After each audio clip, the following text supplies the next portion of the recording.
The Galactic Council chamber floated in the void between stars, a massive structure of crystalline towers and flowing energy fields where representatives from 300 species gathered to maintain the peace that had lasted 3,000 cycles. Ambassador Kelrix of the Thandorian Concordat stood before the assembled masses, his 4 eyes scanning the data streams that flowed through the air like ribbons of light. The human colony designated New Sanctuary has gone dark, he announced, his translator converting his chemical signals into universal speech. Varaxian forces have initiated what they call a correction of territorial disputes. Murmurs rippled through the chamber. Humanity had been part of the galactic community for 200 years, and in that time they had proven themselves to be excellent traders. Curious explorers and talented artists, the humans were friendly, almost aggressively so, always eager to share their food, their stories, and their strange custom of shaking hands. They were classified as Tier Omega restricted, but most council members assumed this was merely a bureaucratic holdover from humanity's violent past. Surely, any species that loved music and poetry as much as humans did could not be truly dangerous on the bridge of the Varaxian dreadnought, Crimson Talon. Commander Zrath watched the agricultural world of New Sanctuary grow larger in the view screen. His mandibles clicked with satisfaction. Humans had 3 orbital stations protecting this world, and his fleet had reduced all 3 to glowing debris in less than an hour. Prepare landing forces. He commanded. Intelligence reports indicate minimal resistance capability. These humans keep historical weapons in museums and call soldiers peacekeepers. His tactical officer reported with obvious amusement, they have not fought a real war in 2 centuries. Zrath settled into his command throne. The Varaxian Empire had grown tired of the Council's endless debates and diplomatic delays. His people were warriors, bred for conquest, and they had been constrained too long by bureaucratic cowards. This attack would demonstrate Varaxian superiority and force the Council to recognize their rightful place as the dominant military power. The humans would be the perfect example. Soft targets that would break quickly and teach the galaxy that the old ways of war still had meaning, though. First Varaxian dropships descended on New Sanctuary's capital settlement, a sprawling town of about 50,000 humans surrounded by vast fields of grain. The landing was textbook perfect within 3 hours.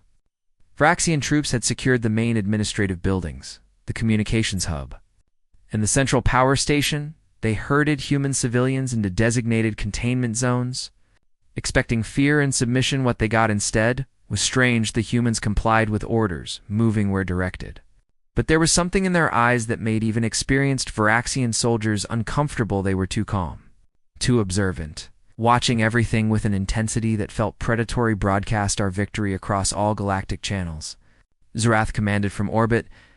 Let the Council see what happens when they ignore the legitimate grievances of warrior species. The footage went out across faster-than-light communication networks. Billions of beings across the galaxy watched Varaxian soldiers parade through human streets, their weapons raised in triumph. In the Galactic Council chamber, the human ambassador sat quietly through the emergency session. Ambassador Sarah Chen was a small woman by human standards, elderly, with silver hair and a gentle smile that had charmed diplomats from 100 worlds. Ambassador Chen Kelrix addressed her formally. The Council extends its deepest sympathies for this unprovoked attack. We are prepared to mediate immediate ceasefire negotiations, added Representative Vosh of the Quellian Assembly. Humanitarian aid ships can be dispatched within the cycle, another voice called out. Sarah Chen stood slowly, her movements careful. When she spoke, her voice was soft, almost grandfatherly. The Council's concern is appreciated, she said. We will of course participate fully in any diplomatic process. Something about her tone made Kelrix's sensory organs twitch. She spoke the right words, made the correct diplomatic gestures, but there was something underneath, like ice on a deep ocean. However, Chen continued, I should inform the Council that Earth has transmitted updated status reports to all human colonies and settlements. Updated status reports, Kelrix asked. Standard administrative communications. Chen replied with that same gentle smile. Nothing that should concern the Council on New Sanctuary. Night had fallen, The Vraxian occupation forces had settled into their positions. Sentries posted, perimeter established in the containment zones. The human civilians appeared to be sleeping. Commander Rill, leading the ground forces, felt satisfied with the day's work. Minimal casualties. Complete tactical success, he reported to the Crimson Talon. Maintained security protocols. Zerath responded, reinforcements arrive in 2 cycles to begin permanent occupation infrastructure.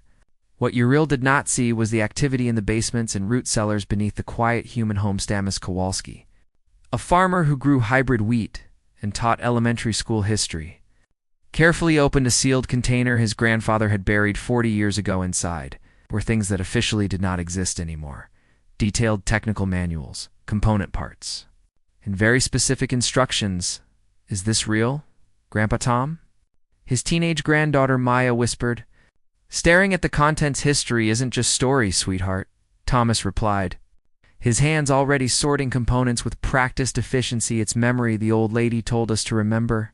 Across the settlement, in hundreds of homes, similar scenes played out. Factory workers who built agricultural equipment began retooling their machines with modifications that had been planned years ago, but never implemented. The town's metallurgist, who mostly made decorative sculptures, started a very different kind of forge. Teachers pulled up files marked as cultural preservation and began refreshing their knowledge of tactics, logistics, and something humans called asymmetric warfare in orbit. The Vraxian fleet detected nothing unusual. The humans below maintained regular heat signatures, normal power consumption, predictable behavior patterns, but in the dark. In the quiet spaces between surveillance sweeps, new sanctuary was transforming. Sierra Chen sat alone in her quarters at the council station. Before her floated a communication that had come directly from Earth. Short and formal, confirmed civilian protection. Protocols activated. It read military advisory boards convened. Colonial defense initiatives authorized.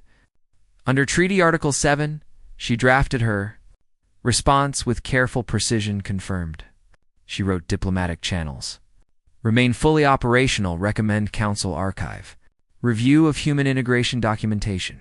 Specifically sealed historical files. Then she added one more line. Knowing it would be read by intelligence services across the galaxy, humanity remains committed to peace and hopes this unfortunate incident can be resolved through dialogue. She sent the message and poured herself titha, old Earth kind. Strong and black outside her window, the galaxy turned. Beautiful and vast somewhere in that immensity. On a small agricultural world, her people were waking up not from sleep, but from something deeper. A 200-year dream of being gardeners and poets and explorers. They had been those things genuinely. Had loved being those things, but before they were gardeners, they had been something else. The Vraxians had kicked open a temple door. They thought they would find farmers cowering inside. They were about to discover what humanity had locked away, and why the lock had only ever been on the inside.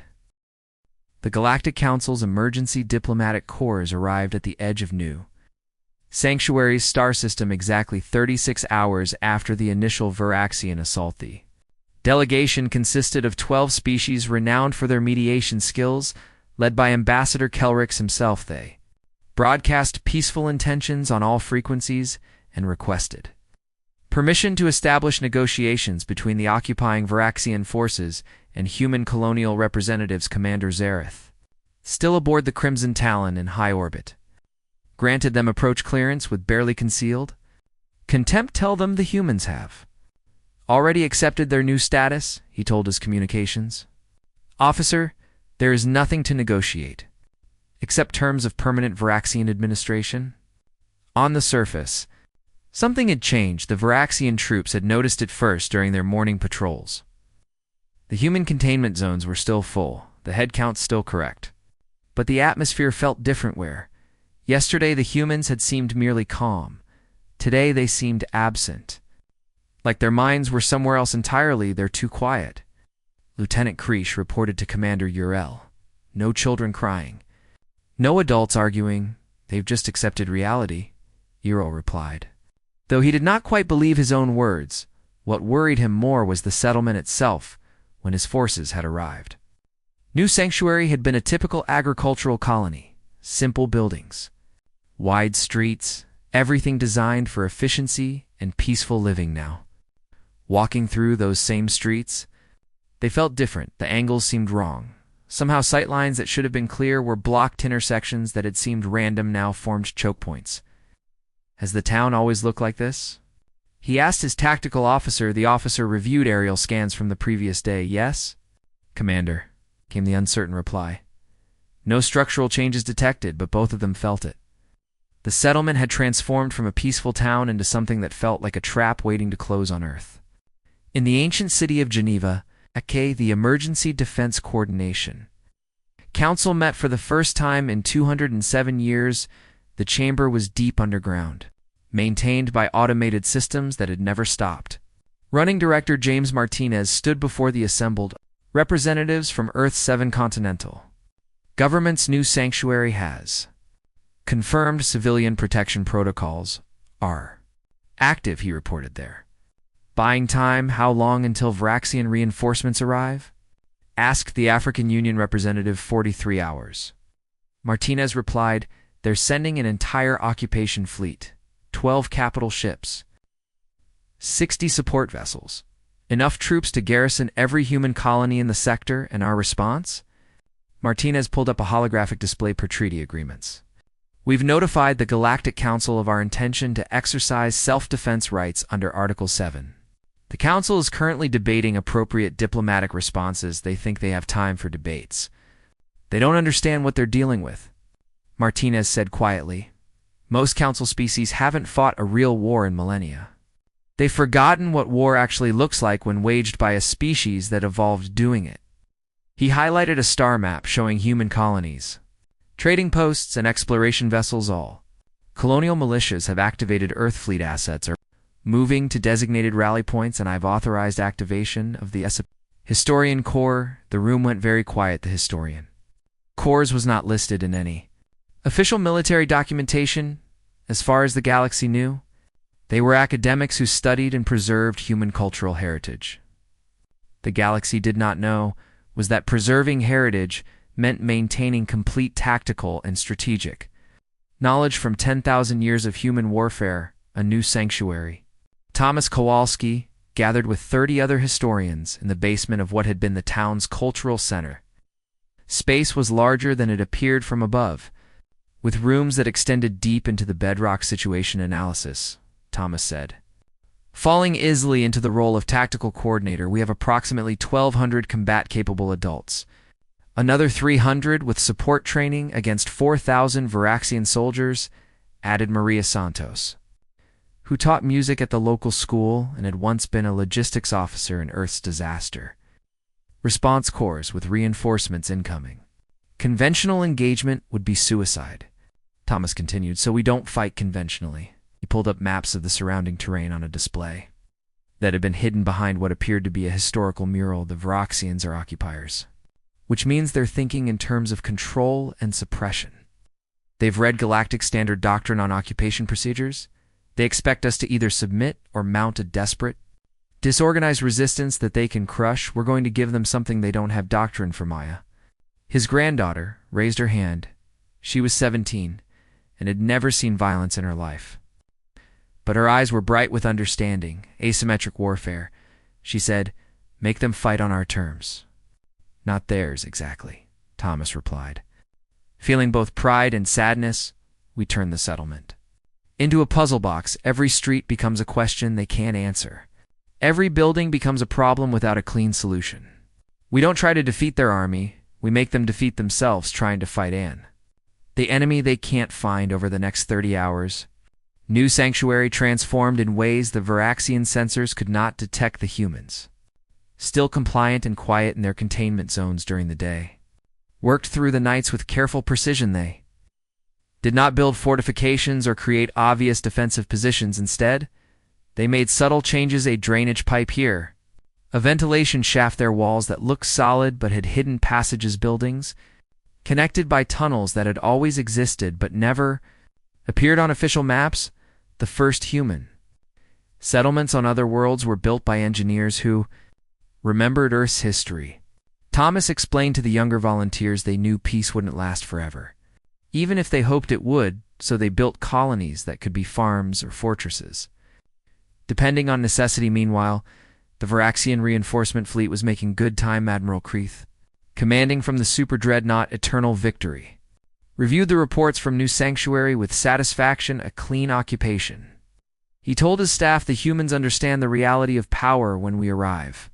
We'll establish permanent infrastructure and begin resource extraction, his intelligence officer, however, seemed troubled. Admiral, there's something unusual in the communication patterns. The humans are transmitting more data than their settlement size would suggest encrypted. No, sir, the officer replied. That's what's strange. It's all standard civilian communications, weather reports, agricultural data, personal messages, but the volume is excessive. They're farmers. Kreeth dismissed, probably panicking and calling relatives, continued anew. Sanctuary as planned with the Varaxian intelligence. Officer had detected was the activation sequence. Every human colony in the sector was receiving updates disguised as mundane data agricultural reports that contained tactical assessments, weather predictions that were actually fleet movements, personal messages that included equipment manifests, and strategic analyzes the galaxy's communication networks, which humanity had helped design and improve over 2 centuries. We're now carrying information that transformed terrified farmers into coordinated, resistant cells in the Galactic Council chamber. Ambassador Chen requested a private meeting with the oldest members, those species that had been present when humanity first joined the galactic community, I believe. She said carefully that it would be prudent to review the sealed integration files. Ambassador Kelrix replied, those files are restricted for good reason. They contain sensitive psychological profiles from humanity's pre-contact period. Opening them would require unanimous consent from the High Council. I understand, Chen said. I am asking you to seek that consent. May I ask why? Chen looked at him with those calm, ancient eyes because what is about to happen on New Sanctuary will confuse many species. They will see humans doing things that civilized species do not do. They will see tactics and strategies that have not been used in galactic conflicts for thousands of years, and they will ask questions. The answers to those questions are in those files. What exactly will they find? Kelrix asked, his sensory organs detecting something in her biochemical signature that is species associated with dangerous predators. The truth. Chen replied simply that humanity did not stop fighting because we lost the ability. We stopped fighting because we won too well, too completely. Too often we stopped because we looked at what we had become and chose to be something else. But choice is not the same as inability. She stood to leave. The Varaxians have made a terrible error. Ambassador Kelrix, they have reminded us of what we chose to forget that night. On New Sanctuary, the Varaxian sentries began to disappear, not all at once. Not obviously just one here. One, their soldiers who went to check a strange noise and never came back. Patrols that reported movement in the darkness but found nothing when they investigated by morning. Commander Reel was missing 17 troops. He found only one body. It was laid out carefully in the town square. The Varaxian soldiers' weapons placed beside him, completely undamaged. There was no sign of violence. No indication of how he died, just a dead soldier and a message written in perfect Varaxian script on the grow. The Galactic Council's high archive existed in a pocket dimension, accessible only to the most senior members and protected by security systems that had never been breached in 3,000 years. Skelrix stood before the entrance with 12 other council elders, each representing species old enough to remember when humanity first appeared in galactic space. This is unprecedented, muttered Vorish. A crystalline being whose species had survived? 6 mass extinctions on their homeworld. We sealed these files for good reason. Ambassador Chen specifically requested we review them. Kelrix replied, given the situation on New Sanctuary, I believe we must understand what we are dealing with. The archive opened, and they entered the files on humanity, took up an entire section. Thousands upon thousands of documents compiled during the 20-year integration process when Earth first achieved faster-than-light travel. Kelrix pulled up the summary report, Written by the chief xenopsychologist who had led humanity's evaluation species designation, human Homo sapiens. He read aloud, evolutionary origin. Pursuit predator with omnivorous adaptation. Baseline. Tier Omega restricted, pending cultural reformation, he continued reading. His voice growing quieter as the details emerged, documented continuous warfare spanning approximately 10,000 standard years, conflicts ranging from tribal disputes to global thermonuclear exchange, estimated total deaths from human violence. 3 billion individuals. The council elders absorbed this in horrified silence. Most galactic species had wars in their past, but they were distant memories.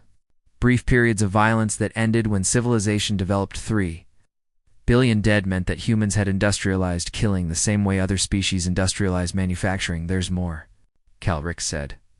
Pulling up psychological assessments, the evaluation team found that humans possess what they termed strategic creativity, an apparently unique cognitive trait where problem-solving and pattern recognition, combined with competitive drive to generate novel tactical solutions. In simple terms, humans treat warfare as a form of intellectual challenge.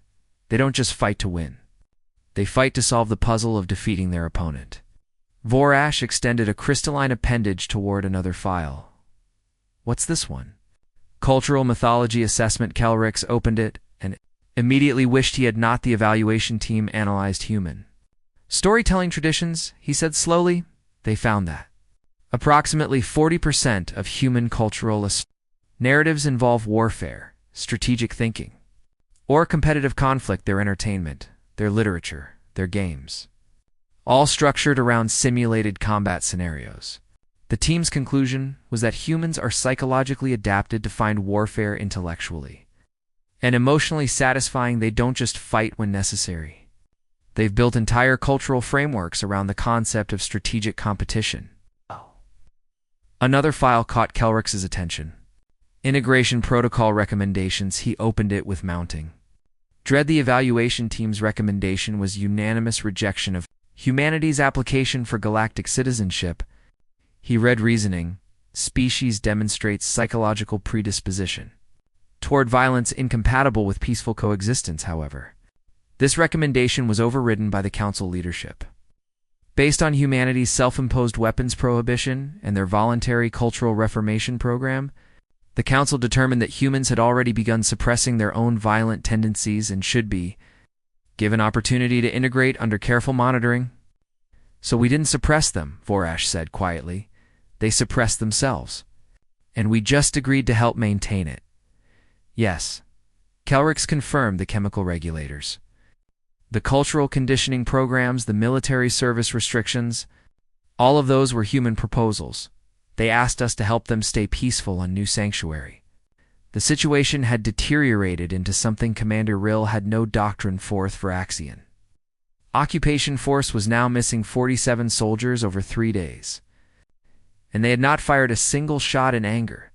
The humans in the containment zones remained compliant, visible, accounted for, yet somehow soldiers kept disappearing. Patrols entered buildings and did not come out. Sentries reported movement that vanished when investigated. Supply convoys were delayed by obstacles that seemed to appear from nowhere. It's psychologically impossible.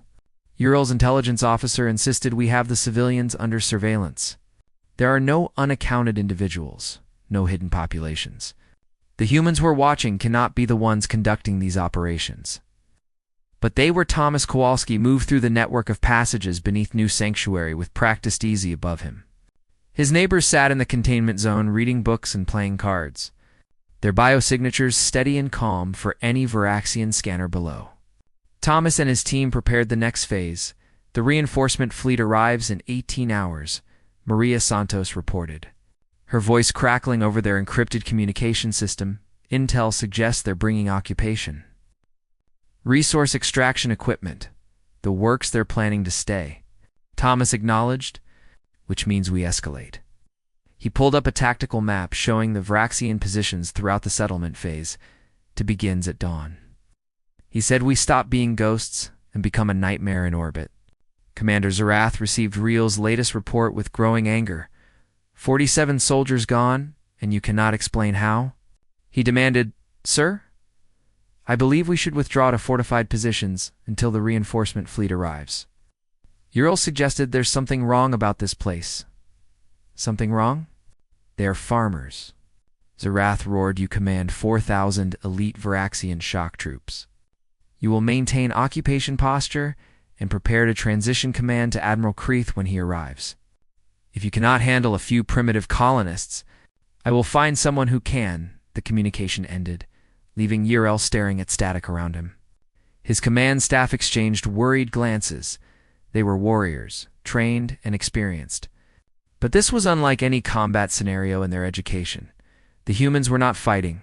They were hunting at the Galactic Council. The emergency session had been running for 16 continuous hours. Representatives from 300 species debated diplomatic solutions, economic sanctions, and peacekeeping interventions. Ambassador Chen sat quietly through it all, speaking only when directly addressed, her responses polite and carefully neutral. During a brief recess, she was approached by Kelrix. I have reviewed the integration files, he said without preamble. All of them. Chen nodded. Then you understand. I understand that we made a terrible mistake. Kelrix replied. We believed humanity was like other species, that your violent past was truly past, but it isn't, is it? You didn't evolve beyond violence. You just chose to set it aside. We chose peace. Chen corrected gently. We chose to be explorers and artists and friends to the galaxy. We chose to lock away the weapons and the strategies and the 10,000 years of learning how to kill each other. But when the Varaxians attacked our civilians, our children, they didn't just break galactic law, they broke the agreement we made with ourselves. What will happen now? Kelrix asked, though he feared he already knew. New sanctuary will defend itself. Chen said simply, Earth has authorized colonial protection protocols, but the Varaxian reinforcement fleet is massive. Kelrix protested. Even with guerrilla tactics, your colonists cannot hope to prevail. Chen smiled, and Kelrix saw something in that expression that chilled him. Ambassador Kelrix, the colonists are not trying to win a war, they're buying time. Time for what? For the real military to arrive. She pulled up a star chart on her datapad. Earth's 3rd Expeditionary Fleet has been conducting deep space exploration in this sector for the past 5 years officially. Their scientists and survey crews unofficially. Their 200 warships with 30,000 trained personnel who have spent 2 centuries studying every major military conflict in galactic history. They'll reach New Sanctuary in 72 hours. Kelrix felt his sensory organs contract in shock. 200 ships. The Council monitors all military assets we never detected. You monitored our warships. Now Chen interrupted. These were classified as exploration vessels, research platforms, colony support infrastructure, which is what they were, functionally. Until we decided they needed to be something else. Humans are very good at dual-purpose design. Ambassador, we've had a lot of practice. She stood, preparing to return to the session. I suggest the Council focus its diplomatic efforts on the Varaxians. She said, convince them to withdraw immediately, because if this escalates to actual warfare, the galaxy is going to see things it hasn't witnessed in a very long time, and once we open that temple door all the way, it's going to be very difficult to close it again that night. The humans of New Sanctuary emerged from their containment zones, not escaping, not fleeing, walking out calmly in organized groups. While Varaxian soldiers watched in confusion. Stop, Commander Rill ordered, but the humans kept walking. They spread throughout the settlement, each group moving with clear purpose. Fire warning shots. Uriel commanded his soldiers raise their weapons and fired into the air. The humans did not even flinch, they just kept walking. And as they walked, the settlement transformed around them. Admiral Kreeth's reinforcement fleet dropped out of faster than light. Travel at the edge of New Sanctuary's star system, expecting to find a secured colony ready for the next phase of occupation. Instead, his sensors detected chaos. What is happening down there? He demanded, staring at the tactical display. The surface of New Sanctuary showed dozens of small firefights, scattered Varaxian positions under harassment, and something his tactical officer was struggling to explain. Sir, the Varaxian ground forces appear to be trapped in the urban center. The officer reported they're taking casualties, but cannot identify enemy positions. Commander Uriel reports that human civilians are conducting coordinated military operations. Civilians. Kreeth's mandibles clicked in disbelief. How many troops does he face? He estimates approximately 1,000 combatants. He has 4,000 elite soldiers and he cannot suppress 1,000 farmers. Kreeth activated the communication channel to the surface commander Uriel. This is Admiral Kreeth. Consolidate your forces and establish a secure perimeter. I will deploy an additional 6,000 troops to reinforce your position. The response came back broken by static and the sound of distant explosions, Admiral. With respect, do not send more troops into the settlement, Uriel said. His voice tight with stress. The urban environment is completely compromised. Every building is a trap. Every street a killing zone. The humans are not fighting like any military force in the database. They're using tactics that an explosion cut off his transmission. Kreeth stared at the silent com channel. Then turned to his fleet tactical officer. Prepare orbital bombardment protocols. He ordered if they want to hide in their buildings. We will remove the buildings, sir, his communications officer interrupted. We're receiving a transmission from human vessels. Human vessels. There are no human military ships in this sector. They identify as Earth's 3rd Expeditionary Fleet. The officer replied, 217 ships. Closing on our position from Galactic North. They're requesting we cease all hostile operations and withdraw. Immediately, Kreeth pulled up the sensor data and felt something cold settle in his thorax. The human ships were there, real and numerous, but they looked nothing like warships. They were research vessels. Colony transports, survey platforms. All the usual civilian infrastructure of an exploring species. Those are not military vessels, he said with more confidence than he felt. They're trying to intimidate us with numbers. Send a response. The Varaxian Empire does not recognize human authority in this sector. We will not withdraw from territory. We have legitimately claimed. The human response came back within seconds. And it was not what Kreeth expected. Varaxian Fleet. This is Admiral Jennifer Zhao, commanding Earth's 3rd Expeditionary Fleet. You are correct that these vessels are not warships. We stopped building dedicated military platforms 200 years ago. We found it more efficient to build ships that could be many things, depending on what we needed right now. We need them to be warships. You have 1 hour to begin withdrawal procedures on the bridge of the human flagship. The EFS Endeavor. Admiral Zhao watched her tactical display with the calm focus of someone who had trained for this moment her entire career, but hoped it would never come. Reconfiguration status. She asked her tactical officer. All ships reporting full combat readiness. Came the reply. Weapons systems online. Defensive grids active. Fighter wings launched around the fleet. The civilian vessels were transforming survey platforms. Extended railgun. Batteries that had been disguised as sensor. Arizkalani transports opened bays to reveal missile tubes instead of cargo holds. Research vessels activated. Energy weapons that had been camouflaged as experimental. Scanners in 30 minutes. The human fleet had gone from appearing peaceful to bristling with enough firepower to engage a force 3 times. Its size launch recognition. Zhao asked her. Communications officer nodded, broadcasting to all council monitoring stations and galactic media networks. Everyone who's watching will know these were civilian ships with military capability. Not dedicated warships were maintaining the treaty. Technically, if not in spirit, Zhao allowed herself a small smile. Humans had become experts at technically following rules while completely subverting their intent. Centuries of peace had not made them forget how to find loopholes on new sanctuary. Thomas Kowalski received the update about the fleet's arrival and felt relief wash over him. The cavalry's coming. He told his team, we just need to hold for another hour around him. The settlement had become a maze of death for the Varaxian forces. The humans were not fighting in formation or holding territory. They were flowing through the spaces they knew intimately, appearing where unexpected, striking, and vanishing, making every Varaxian advance a question without an answer. They're trying to consolidate in the central plaza. Maria Santos reported from her position overlooking the main square.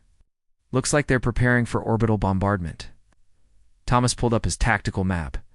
If the Varaxians bombarded from orbit, the human colonists would suffer casualties they could not afford, but if they tried to prevent it using conventional defense, They would be forced into exactly the kind of direct engagement they could not win.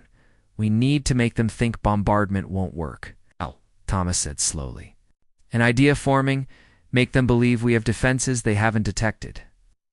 He activated the settlement's ancient public address system, Attention Varaxian Forces, he said in clear.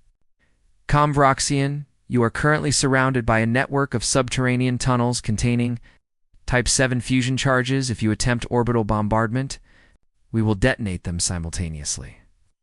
The resulting seismic event will collapse the entire settlement into a crater approximately 2 kilometers deep. You will achieve nothing except explaining to your superiors why you destroyed a perfectly good agricultural colony. It was a complete bluff. The tunnels existed but contained no explosives, but Thomas was betting on human reputation. On the fact that Varaxian intelligence had surely read about human history by now. He was betting they would believe humans were crazy enough to booby-trap an entire town in orbit. Admiral Kreith listened to the transmission and felt uncertainty gnaw at his certainty. Could they actually have done this? He asked his intelligence officer, Sir, the geological surveys of the colony show extensive underground structures. The officer replied they were built during initial settlement 200 years ago, and given human historical records, such tactics are consistent with documented behavior patterns. Kreith looked at his tactical display. The human fleet was still closing, now only 40 minutes away on the ground. His forces were taking steady casualties against an enemy they could not effectively engage on. Now the settlement itself might be a massive trap. New plan, he announced. Prepare ground forces for immediate evacuation to orbit. We will engage the human fleet in space where our numerical advantage is clear. His tactical officer looked skeptical. Sir, the human ships are civilian conversions. Our vessels are purpose-built warships. But there are 200 of them. Numbers do not overcome quality. Kreith insisted. We have superior vessels, superior training, superior doctrine. Launch all fighters and prepare the main fleet for combat operations. When the human fleet entered weapons range, both sides deployed for battle. The Varaxian formation was textbook perfect. Capital ships in a wall formation. Cruisers providing screening, destroyers running picket duty. Fighters deployed in a defensive sphere. It was the standard engagement doctrine taught in every galactic military academy. Proven effective over thousands of years, the human fleet did something no one expected. They scattered ships broke formation and spread across three-dimensional space in patterns. That seemed random. Small craft launched and began moving. Erratically, the entire fleet appeared to be in disarray. They're panicking. Kreith's tactical officer said with satisfaction they don't know how to fight as a coordinated fleet, but Admiral Zhao was not panicking. Execute Doctrine 17. She ordered calmly across the human fleet. 200 captains who had studied the same historical archives triggered the same tactical protocols. The scattered ships were actually forming a loose sphere around the Varaxian fleet, each positioned at optimal firing angles. The erratic small craft were actually probing for weaknesses in Varaxian point defense. The apparent disarray was actually preparation for something the galaxy had not seen in millennia. True three-dimensional combat. All ships. Zhao transmitted fire at will. Happened next shocked every military observer watching from council monitoring stations. Human ships did not engage in the traditional galactic manner of exchanging broadsides until one fleet broke. Instead, they moved constantly, never staying in one position. Firing from unexpected angles and immediately relocating, they used the mass of the planet for cover. Appearing from behind it at impossible vectors, they deployed decoys that looked like ships on sensors. They jammed communications, hacked targeting systems, and launched electronic warfare attacks that the Varaxian systems had no defense against because no galactic species had used such tactics in recorded history. Where did they learn to fight like this? Kreith Demon.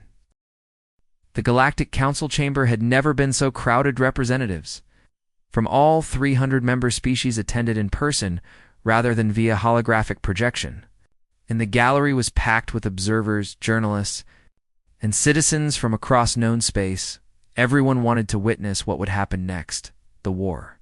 If it could even be called that, had lasted less than 1 week in that time.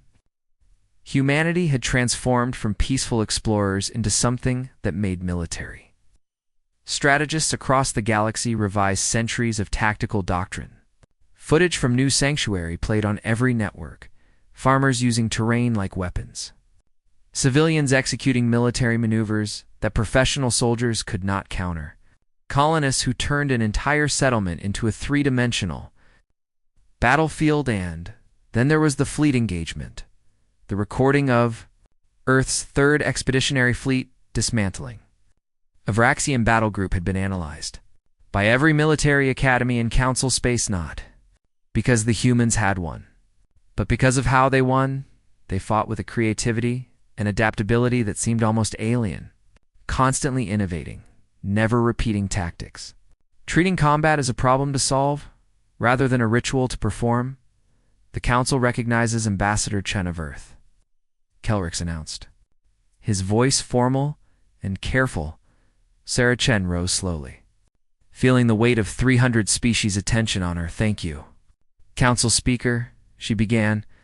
I come before you today not to justify humanity's actions, but to explain them. When the Vraxian Empire attacked New Sanctuary, they violated not just galactic law, but the fundamental agreement that allows our civilization to exist, that we will settle disputes through dialogue rather than violence. Humanity responded to protect our citizens. We make no apology for that. A murmur ran through the chamber, however. Chen continued, we recognize that our response has raised questions about humanity's place in galactic society. Many of you are wondering if the peaceful humans you thought you knew were ever real. I can assure you, we were and are the humans who explored strange worlds, who shared music and art, who became your friends and trading partners. Those were not masks we wore, that is who we chose to be. She pulled up a holographic display showing Earth's history, but choice is not the same as nature. For 10,000 years, my species fought itself. We developed weapons that could destroy our entire world. We created military strategies so efficient at killing that we horrified ourselves, and then 250 years ago, we looked at what we had become and made a decision. We chose to stop, not because we lost the ability to fight, but because we had become too good at it. We locked away the weapons, restricted our military forces, and asked ourselves, what else could we be?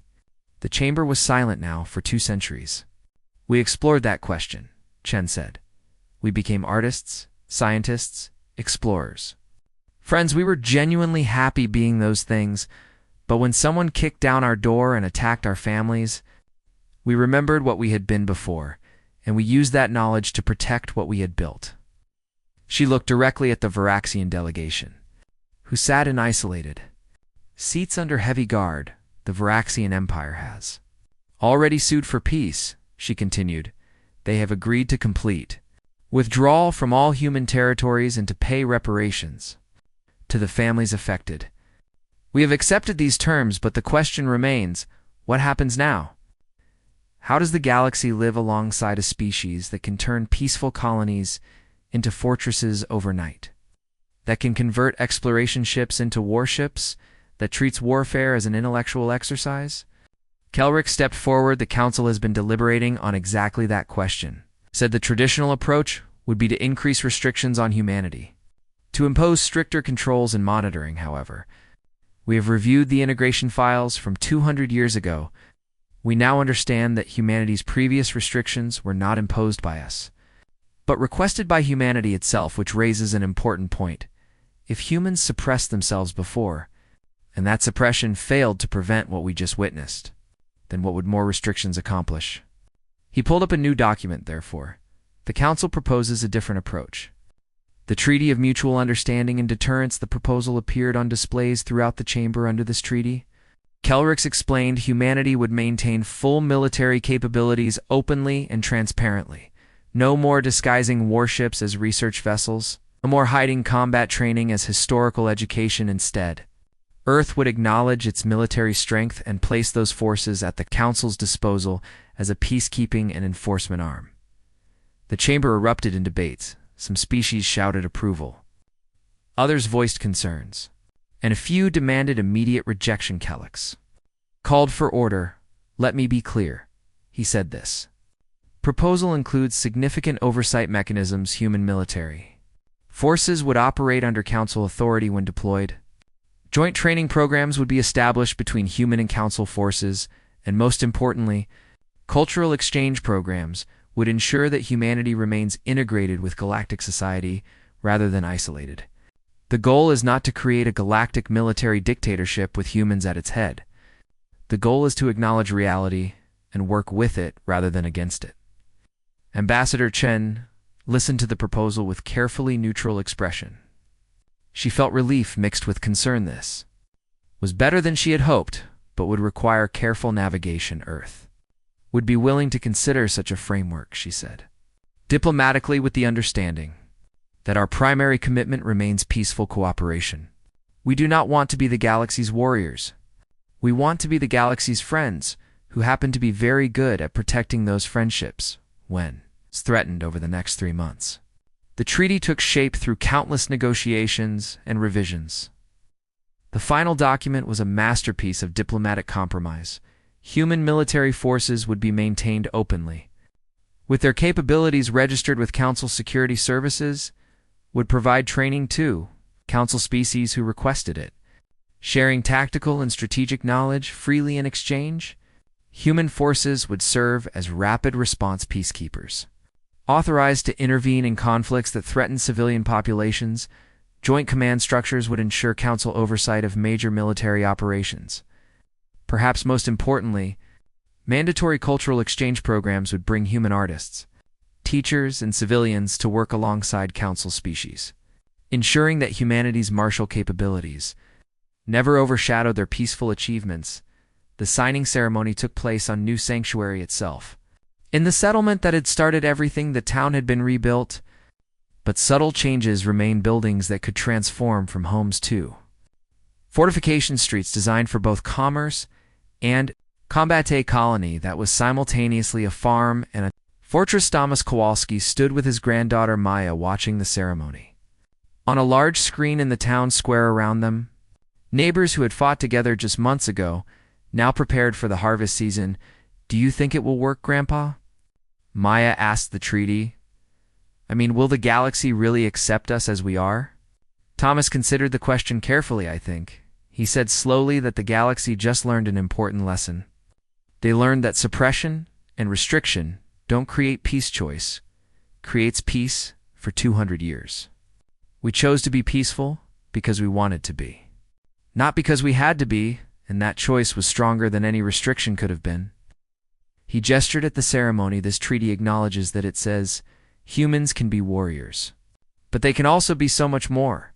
And maybe, just maybe, the galaxy is safer with humans who remember how to fight, but choose not to, rather than humans who forgot and could be manipulated into rediscovering it. On the ceremony stage, Ambassador Chen and Council Speaker Kelrick signed the final document together. As they did, Chen spoke words that would be quoted across the galaxy for generations.